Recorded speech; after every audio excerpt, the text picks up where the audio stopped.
தூத்துக்குடி மாவட்டம் கயித்தாறு சாலைப்புதூரைச் சேர்ந்த கார்த்திகேயனின் மகன் 28 வயதான தங்கவேல்சாமி நெல்லை வண்ணாரப்பேட்டை அருகே உள்ள உறவினர் வீட்டுல தங்கியிருந்து கார் டிரைவராக வேலை பார்த்து வராரு.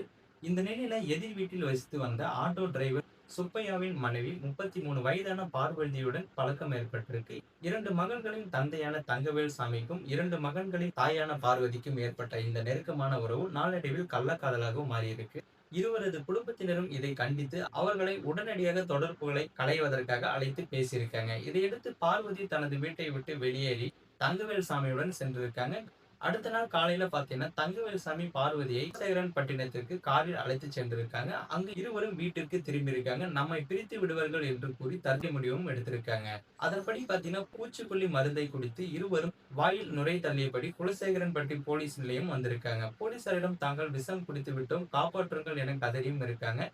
அதனைத் தொடர்ந்து போலீசார் உடனடியாக இருவரையும் மீட்டு அரசு ஆரம்ப சுகாதார நிலையத்திற்கும் அழைத்து சென்றிருக்காங்க.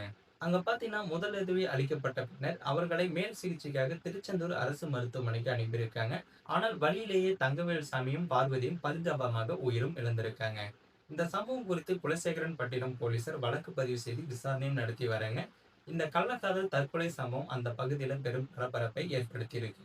சோ மேலும் இது போன்ற வீடியோக்களை உடனுக்குடன் காண மறக்காம நமது சேனலை சப்ஸ்கிரைப் பண்ணுங்க, பெல் ஐக்கானை கிளிக் பண்ணுங்க. அப்பதான் நம்ம டெய்லி போடக்கூடிய வீடியோ உங்களுக்கு நோட்டிபிகேஷன் உடனுக்குடன் வந்து சேரும்.